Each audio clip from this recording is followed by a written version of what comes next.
Good morning, everyone, and welcome to Skyline Park here in the shadows of Lambeau Field before today's Green Bay Packers and Minnesota Vikings football game. I am Weston Hodkiewicz, joined alongside Press Gazette beat writer Pete Dougherty and our sports editor Mike Vandermause. And gentlemen, big game here for both of these teams. The Packers coming in 7-4, Minnesota at 6-5. A lot of really meaningful potential of this game, even though I know a guy like me actually said that Vikings were going to be 4-12 at the beginning of this year. So what I want to ask you, Pete, starting off, does this surprise you that this game actually does have some meaning here in Week 12? What do you know, Wes? Nothing, evidently. Nothing. You never know going into a season. You have a decent idea who's going to be good and who's not, but the things are so close that one emerging player can turn a team around. The Vikings are a little better than I would have thought. I still wonder if in the end, my guess is they wash out as a 500 team. The quarterback's got a ways to go. Percy Harvin being in and out of the lineup is hurting them. The one thing I'd worry about if I were them is just as you start getting enough personnel at other positions, Jared Allen's getting old. Something funny? Yeah. I'll let you read this message here from Rob Domofsky, and then I will switch over to Mike Vandermause. Mike, I just want to ask you, this game going in, looks like the Vikings are going to be without Percy Harvin from what they announced yesterday. He mentioned, with a guy like Jared Allen, what he can do defensively. But on offense, how much does that impact this offense? Because right now they don't have a receiver over 400 yards so far this year. They don't, and it really makes them a one-dimensional offense. I mean, this is Adrian Peterson, and that's about all they have to offer. Now, he's great. He's the best running back in the NFL. But if that's all you've got, I think you're in a little bit of trouble. Christian Ponder, I just don't think has it as a starting quarterback. I mean, at least he hasn't shown to me that he's going to be that good. Maybe he'll develop, but from what I've seen of him this season, I haven't been impressed. I'm frankly quite surprised that this team has 6 victories. How they got to be 6-5 is beyond me, because I've been saying all along, I don't think the Vikings are for real. I think they're a fluke. I think we'll find out in this final month. I think they're going to finish 6-10, frankly, and kind of wind up where we all thought they would eventually. Didn't they beat the San Francisco 49ers, who defeated the Green Bay Packers on opening day? That's a good point. I don't know how they did it. Was it smoke and mirrors? Did the 49ers, I don't know. I have no idea how that happened. That's one of those things where you just scratch your head and you go, how could that happen? Well, there have been so many of those moments so far in the NFL this year. I mean, you look at Jacksonville a couple weeks ago, took Houston to the brink there all the way through. I mean, that was a game that I think everyone, except for myself, kind of envisioned that Houston was just going to roll through it. So any given week that, pretty much any team in this league can beat anybody. Pete, before I rudely interrupted you before, you were talking about Jared Allen and what he does for that defense. Is a guy like him, does he still have that really top-of-level pass rush, or has he been, kind of receding a little bit? I wasn't sure. His numbers suggested that he's not the player he was a couple years ago, but I talked to a handful of scouts before on Monday before the game, this week, and they all said they still think he's a top flight player. So, I'll defer to their judgment. We will have our inactives coming up here from Rob Domofsky shortly. He'll be texting those in. We'll be sure to give you those as soon as we get them. Mike, for the Packers, though, we already know Clay Matthews will not be playing in this game. The Packers will be going without him for the 3rd straight week. Last week, that pass rush didn't fare so well without him. What do you kind of foresee happening today with them trying to get some pressure on Christian Ponder? Well, as I've said all along, Matthews is a superstar. When you take him out of the lineup, you're significantly weakened. They got away with it a couple of weeks ago in their game, but last week it kind of caught up to them because Eli Manning, I don't think, was pressured much at all. That could be a problem today for the Packers, that they might not generate much of a pass rush, although, as I'm going to defer back to, but can Christian Ponder really beat you?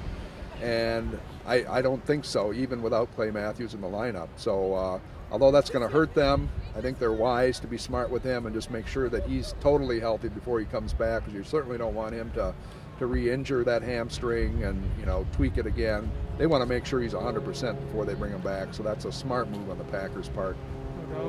We will be getting the inactives here shortly from Rob Domofsky, but I do want to ask you, Pete, big thing for the Vikings this year has been Adrian Peterson. You've been covering the Packers for a long time, covering this league for a long time. Have you ever seen a player make a bounce back as soon and as quick as Peterson has made so far this year with that ACL? No one comes to mind. I mean, it was, I think when I did the math, it was like 7.5 months, and he was practicing, I think, when camp started or really early on. I think it's kind of interesting that I think it was the first 5 or 6 games, his numbers were okay. He was running well, but it's the last 5 where he's been averaging like 140 or 145 yards a game. He's just exploded. I remember just watching that rookie year at the Metrodome. The media seats are really good. You're fairly low and you're close to the field. And it was like he wasn't the biggest guy on the field, but it looked like he was the biggest, fastest guy on the field. It was really impressive. It was like, I remember covering high school games and seeing Jim Flanagan at Southern Door, and it was like he was the biggest and fastest guy on the field in his games, and he almost had that feeling. This guy is truly a stud. I don't doubt for a second that he worked extraordinarily hard to get back and to come back as fast as he did. I'm sure he worked harder than most guys. But there's also an element of just being a physical freak, too, I think. Yeah. Dom Capers said it this week, too. He's the kind of guy that attacks tacklers. I mean, there's no easy tackle for any of those guys when they're coming up. I bet some of those corners and safeties are a little afraid to take on that freight train when it's coming at them. Rob Domowski did give us the inactives here, so we will parlay those over to you. The Packers will be without today Sam Shields, guy like Clay Matthews, as we talked about, and what he does for the team, will not be out there. Charles Woodson was already ruled out. He will not be playing. Johnny White is out with the concussion. A guy like Clay Matthews won't be out there, or will Clay Matthews not be out there? Clay Matthews will not be out there. Okay. A guy who performs like Clay Matthews will also not be out there unless somebody steps up. We'll have to see. C.J. Wilson is also out with his knee injury. Terrell Manning, who actually was practicing this week, but they still listed him as doubtful, I believe, with a back injury. He's going to be out. And Donald Driver is also inactive for the Packers today. I think I was looking up some stats beforehand, Mike. Donald Driver, I think this is going to be his first missed game for an injury since I think it was the 2010 season, and only the second time it's in like the last 4 seasons he's actually going to be out with an injury. What do you think about that today? And I mean, they have 7 wide receivers now. Does that really have that much of an impact? I want to say it has virtually 0 impact because Driver he's been pretty much invisible. He's had 1 or 2 catches here or there, but I'm still kind of amazed that Ted Thompson brought him back this year, and I think it's probably mainly for insurance purposes in case they had several injuries. But even when Jordy Nelson and Greg Jennings were out, I mean, Driver didn't see many snaps. He didn't see many targets. So I'm still struggling to figure out what is his role on this team. Is it just veteran leadership in the locker room? Pete probably has a better insight on that than me because I shrug my shoulders and can't figure it out. And Pete, I will turn that over to you. Donald Driver not playing today. Does that have any impact, or what do you think about where he is at right now in his career? Basically, what he said. Yeah. We've said this numerous times. It was an incredibly un-Ted Thompson-like move that he kept him. You wonder if he was concerned about fan backlash. With all the goodwill Thompson has bought himself, with the Favre Rodgers thing turning out so well for him and for the team, I don't know why he would feel that much pressure. I know Driver is wildly popular, but this goes against all the maxims that have been passed down, as long as there's been professional sports, about better off to part with a guy a year early than a year late, all those things. I mean, they've obviously waited too long. It's a roster spot that's being used by a guy who just has 0 impact on the field. Yeah, and I know I've talked about this on this pregame show the last couple of weeks too. The thing that is interesting, though, is that they did keep Driver, of course, but they also had Tory Gurley, DeAndre Burrell. Neither one of those guys are even on NFL teams right now. But the Packers now have 7 wide receivers, and Jeremy Ross getting promoted. I guess my question for you is, Mike, is what do you look for right now from Jared Boykin and a guy like Jeremy Ross, trying to see if maybe he can be one of those guys to step up next year when Donald Driver probably isn't here anymore? Well, of an immediate nature, I'd say today we're probably not going to see much out of either of those players. It really will depend, though, on Greg Jennings, and if he can play a lot of snaps, that will remain to be seen. If they're going to limit him in terms of how many plays he does go out there and see the field. Although, again, I think the Packers tend to be cautious with their injured players, and when they bring a guy back, they tend to, be able to throw him out there and let him play full bore.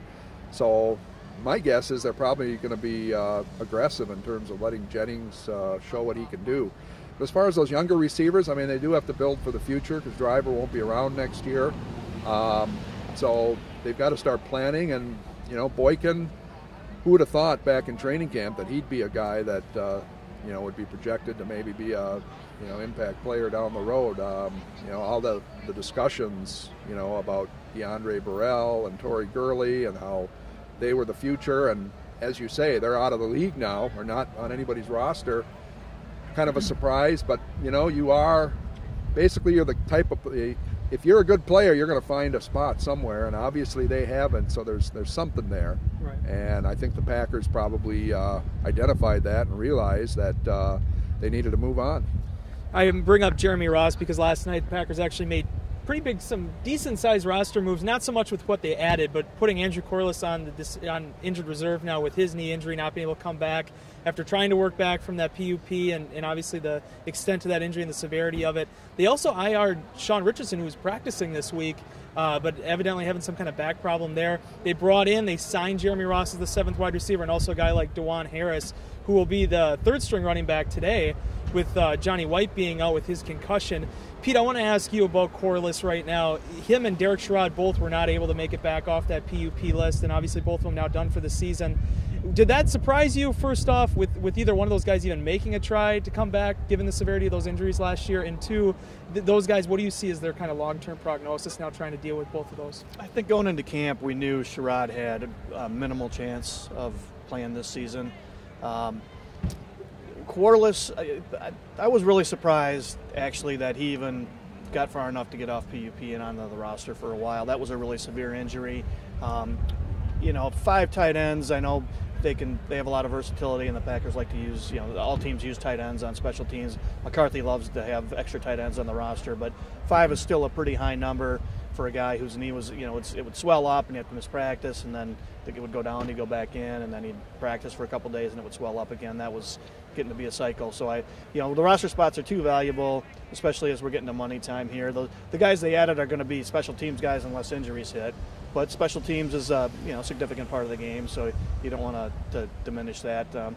And I'm sure that's where Harris will be doing all the special team stuff that White was doing. Right. Harris, an interesting story. He was actually selling cars 2 months ago.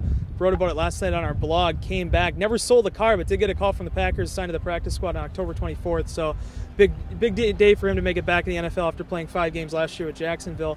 Mike, I do want to turn it to you, though, on Sherrod. Do you see this being another Mike Flanagan situation where maybe this is going to take more time for that guy to come back from a broken leg and obviously in 2 places and how severe that was for him last year? I'm willing to give the guy the benefit of the doubt. Let's let him basically come back next year with a full off season of workouts and everything, which he hasn't had yet. He's never actually had with that, with the lockout last year. He didn't have that, so he's been obviously behind a little bit in terms of his development. So I think it's obviously too early to give up on the guy. I mean, I think Ted Thompson obviously saw something in him, or he wouldn't have drafted him in the first round. So I'm willing to see. Maybe next year he comes into the training camp and he, looks like, a tackle of the future on the left side or wherever. I'm assuming maybe he could supplant Marshall Newhouse if that's his future. But, I mean, who knows at this point? Sometimes guys who start with injuries like this never can get out of that cycle. Other guys, as you mentioned, Flanagan was able to do it. I'm willing to give him that chance. I haven't given up on him. The reason I bring that up is the Packers are going to have to stick with their 7 linemen that they have on the roster unless they promote a guy like Andrew Dadko, who was their 7th-round pick, who's on the practice squad, or sign a street free agent. Pete, you wrote about it this week. That offensive line right now, what happened in New York, is that more of an anomaly, or was that kind of what you're expecting now from this group, that they might be a little disheveled the rest of the season? I thought they'd be okay after the Bulaga injury. Not as good as they were, but, Lang has played okay at right tackle when he's had to go out there in the past, and Dietrich Smith is a much better player than he was a couple of years ago. I think he hasn't played up to what I'm sure the Packers thought he was going to up to this point in the couple games since Bulaga's been hurt. Part of it is, against most teams, they probably are okay, but against the Giants, 49ers, there's probably another team or two out there that has a superior defensive line. Then that's where the issues will be. And getting back to Sherrod, I mean, it's a big blow to the Packers to lose 2 recent first-round draft picks to injuries.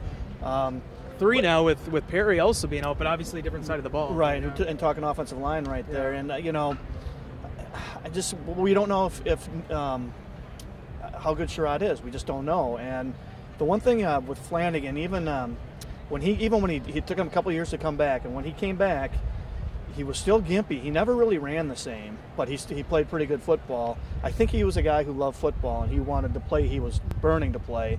So Sherrod, you know, I think his ability to come back, this is a severe injury. You do nerve damage. Those things never come back sometimes. You know, we'll see how important football is to him. If you don't just absolutely love the game, and a lot of guys don't, you know, his chances of actually coming back and making a career for himself will diminish quite a bit. Once again, that is Pete Dougherty. He is Mike Vandermause. I'm Weston Hodkiewicz. We are here at Skyline Park and talking to you on our Packers pregame show. Third one we're doing now, guys, I believe it is. So we're making some history here week after week. We get into our stats portion of the show. Obviously, I throw out some numbers here. You guys pick the over-under. The way I'm going to start this, though, is actually not with the stat. It's just with running backs. You have a guy like James Starks, who 2 weeks ago had 25 carries. Last week, I think he only had 8. Alex Smith had 0 2 weeks ago, had, I think, 10 last week. Who do you think is going to see the lion's share of the carries today against Minnesota? I would guess Starks. It looks like Starks is going to be their primary back, but Green will get a lot of the third downs. Kuhn will get some. Or third downs, passing downs is probably a better way to state it. And then those passing downs, obviously, you're throwing the ball a lot more than you're running. So I would guess Starks will get the maybe 2/3 to 1/3 kind of ratio. Mike, do you see that kind of playing out the same way? I know it's been kind of a hard pick-em right now as far as who they're going to go with on a week-to-week basis. Well, what I don't understand is, was it against Detroit where Starks carried it 25 times, and I know the coaches afterwards said, well, he left some yards on the field. Boy, I look at that game, and maybe Pete disagrees, but I didn't see many yards left on the field. I thought he ran hard. I thought he gained extra yards in some cases where there was no hole or, you know, the blocking broke down or whatever. You know, he's a hard runner. He's certainly prone to injury with his upright style, but I'd feed the ball to him. I mean, they rode him to a Super Bowl title, not saying he was the catalyst or anything, but he was their primary back during that Super Bowl run. Give the ball to him. I just think he's better than Alex Green, and last week they tried to mix it up again, and it was sort of evenly distributed.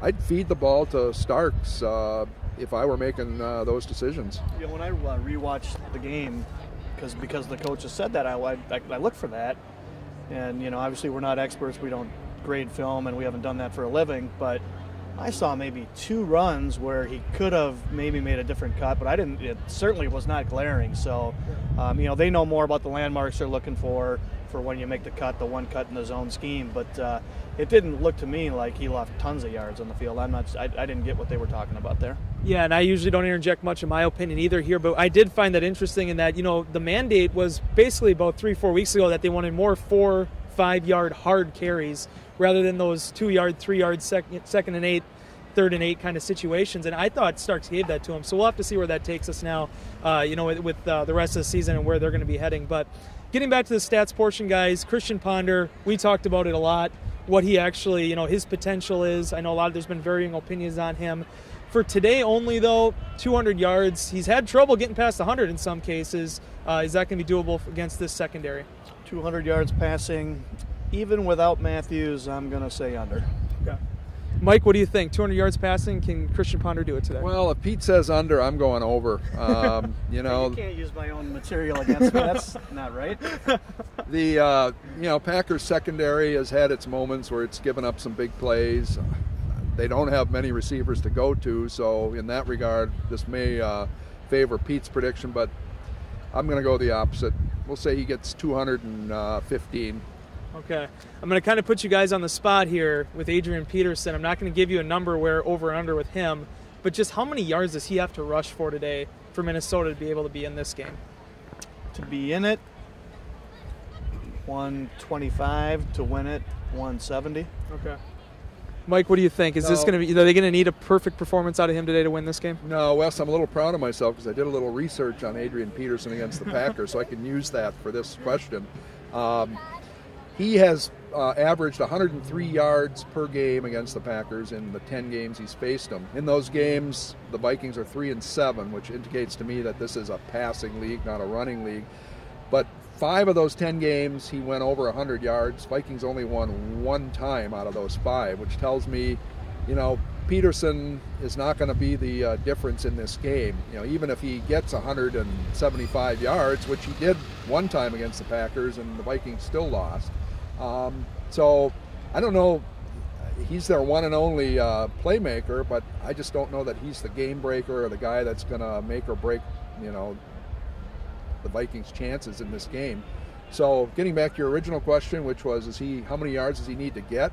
Probably over 200 in order to, have a significant impact that would win the game for the Vikings.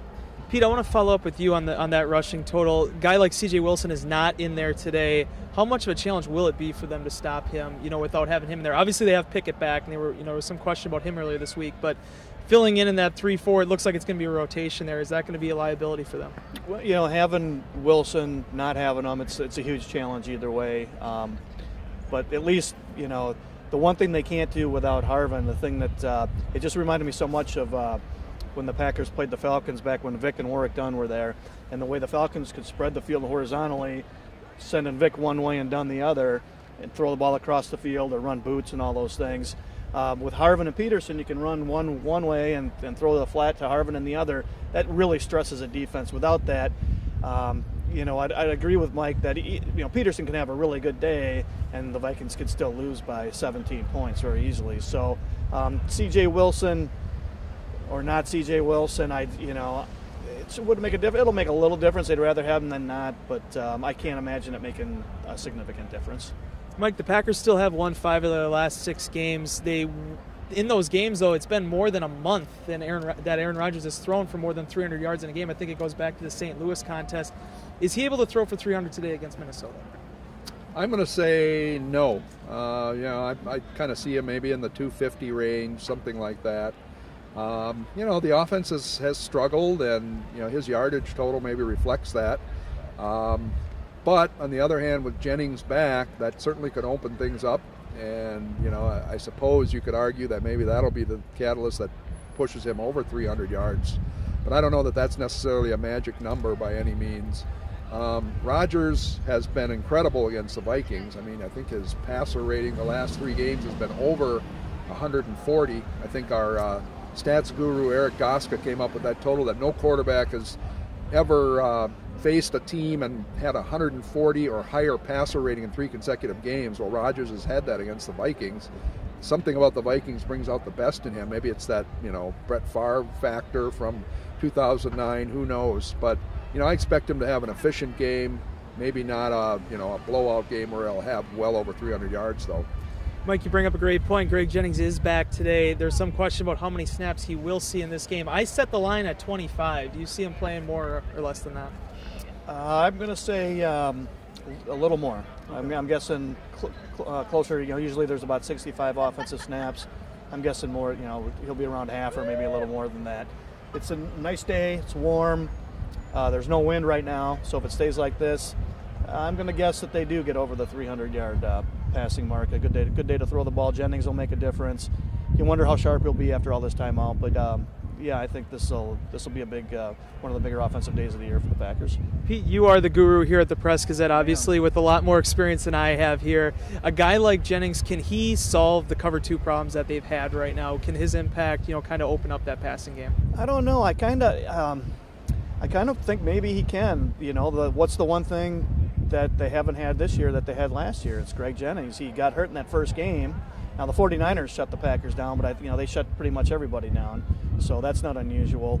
And he got hurt in that first game near the end. It wasn't the same when he played 2 of the next 3, and then he hasn't played since then. So his forte is the slants, the skinny posts, hitting the seam, catching the ball in the seam. I think maybe he could be the guy that makes a difference, as long as the line holds up enough to get the ball a little bit down the field.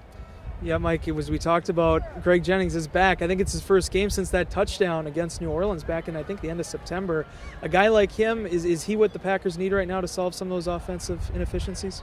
Well, the logical answer would be yes. He was their number 1 receiver. He's a Pro Bowl type player. He can find those seams against cover 2, so I would have to say, that he certainly can help this offense ignite. Now the question would be, if the offense continues to struggle even with him in there, then what do the Packers do? Then you've got a quandary on your hands. I mean, The other factor is Jermichael Finley. I would have thought he should have been able to, find those seams and sort of be able to break cover too, and he hasn't been able to do it. So maybe it's more than what we're just looking at here. There could be more struggles that the Packers offense is going through, whether it's the offensive line, whether it's Rodgers struggling at times. I don't know, but it'll be very interesting to see, because if that offense clicks with efficiency today, I guess we'll all know the answer, that Greg Jennings is who they really have missed this season. Guys, we're a couple minutes away here from the end of the show. He's Mike Vandermause, also Pete Dougherty. I'm Weston Hodkiewicz. Pete, I want to kind of wrap things up with Cedric Benson. We found out this week he will not be coming back off of injured reserve. They did have the designation for return. A guy like Cedric Benson, not only is there a question about if he'll be back next year, obviously he's on a one-year contract, there's also with him being 29 if he can play again. Has he seen his last days as a Green Bay Packer, do you think? I would, if I bet man, I would bet that they bring him back to camp next year. There's no reason not to. He knows he's going to have to sign with whoever he signs with for the minimum. Why not here, since he's been here and he knows that they like him. Is he on the 53? Probably not. He'll be 30 years old, coming off a fairly significant injury. I'm thinking they're going to draft high at that position for the first time in a while. So a bet man, I don't think he's on the 53 next year. Was he, in your estimation, from what you saw in these games, was he the best running back that they had this season? Yeah, he was definitely the most. He's the most instinctive by far, and it's too bad for the Packers that he didn't have the burst that he had 2 or 3 years ago, because he can't quite hit the holes like he could then. But he was a little better than what they had, and it might have given them just enough to help them, just like Starks did in the Super Bowl run. Starks was by no means a great player then, but he was just good enough to provide the threat that they hadn't had up to that point. Benson might have been able to do that for this team this year. Don't know for sure, but I think it was a possibility. Pete brings up a great point, Mike, in that the Packers may look at getting, using a higher pick than they have in the past, maybe even more than a third rounder on a running back going forward, just based on the fact that I think it's been 38 games now that they've gone without an individual 100-yard rusher in a game. Is that the right mindset for the Packers right now? Is that something they need to look into going into this offseason? I'd be very reluctant to spend a high draft pick on a running back. It's just not the way the league is going. It's a passing league, as I mentioned before. Unless it's a guy that's just a bona fide, absolute, you're just convinced that he's going to be a playmaker, I would be reluctant to do that. I'd like to get in on some of that betting action that Pete's talking about. I think Cedric Benson is going to be on the 53 next year. Yeah, he's 30. He will be 30 years old, but, he's had basically a year where his legs haven't taken a pounding. Yeah, he's going to have to come off that injury. Except for a broken foot. Well, except for that minor injury. But if he can recover from that, and, of course, there's some question, because that is a Lisfranc injury. It's dreaded. It is dreaded. Yeah. So there is some question there. But, if you're the Packers, what do you have to lose? Just bring him back to training camp, as Pete said, and, at least give him a shot. Where he goes from there, I guess, is up to him. But I don't know. Just looking at the rest of this landscape in terms of running backs on the Packers roster, I think he's probably good enough to beat out anybody else that right now is on the team. So I could see him playing again next year in Green Bay. It is really difficult to forecast running backs in the draft. I mean, you look at this year, some really good guys came out of that class so far with Trent Richardson. Doug Martin's really opened up the offense for Tampa Bay. So we'll have to see what the Packers do going forward. Guys, kind of wrapping things up today, we all picked the Green Bay Packers to win this game, but Pete, starting with you, I mean, why do you think they'll be able to come out on top and improve to 8-4? The emotional edge coming off a humiliating loss, a really bad performance. As you've noted in the past, McCarthy's been pretty good at rallying the troops when that's happened. The offensive line, most especially here, has something to prove. And no Percy Harvin for the Vikings, their other playmaker, their other difference maker. I think that those two factors alone would give you make the Packers a pretty strong favorite here. Mike, I have them covering the spread. I think you're right on the border. Rob Domofsky has this being a blowout. I mean, how do you kind of envision this one going down today at Lambeau? It's going to be 27-19. That's what I forecast, and I'm sticking with that. It's a division game, and Mike McCarthy owns division teams. For whatever reason, they're 30-9 in McCarthy's 6+ seasons as coach against division teams. I don't know if he, has something in his locker room speeches, whatever. I mean, he gets them ready for these division games, and for that reason alone, I think the Packers are going to run away with this one. I think the biggest factor there is up until pretty much this year, yeah, I guess going back to last year, the division's been bad. Yeah. So they've had a big edge there. I think that's the biggest reason why the record's so good in the division. That doesn't explain last season as much, but even the Vikings weren't very good last year. It was just Detroit. So that would be my answer to Mike's point. Is it's mostly they played in a bad division, and so they have a big edge against those teams because they've been good. It's tough, because it's one of those things that, I mean, the Packers have been the most consistent in that division since McCarthy's gotten there. You've had teams like Minnesota be up, obviously down. Chicago's kind of had their problems, but it does favor the Packers as far as these division games. Well, what's interesting is although McCarthy has had such a good record, I mean, he's only won 2 division titles out in 6 seasons. So you have had the Bears with 2 titles, the Vikings with 2 titles. So I don't know that I necessarily agree that it's been a bad division for all those years. The Vikings were very good in 2009. They should have went to the Super Bowl, maybe even won it if not for a Brett Favre turnover. So my theory, I think, is more that the Packers are such a good dome team that when they go on the road and they can dominate in Detroit and in Minnesota, it's almost like they're playing a home game every time they have a division game. So that's probably another reason why they've been so successful. Well, I want to thank Mike Vandermause and Pete Dougherty. Some really good discussion this morning, boys. We got to get over to Lambeau Field to cover this thing, but be sure to check into PackersNews.com after the game, and throughout it, we will also have our Twitter accounts going at Mike Vandermause, at Pete Dougherty, at Wes Hod, where we'll have all your updates going on throughout the game. And also afterwards, we'll have our live chat. Pete's story will be up. Mike's column will be up. It'll be good times. We'll have videos. Check out all that kind of stuff on GreenBayPressGazette.com. And for Pete Dougherty, Mike Vandermause,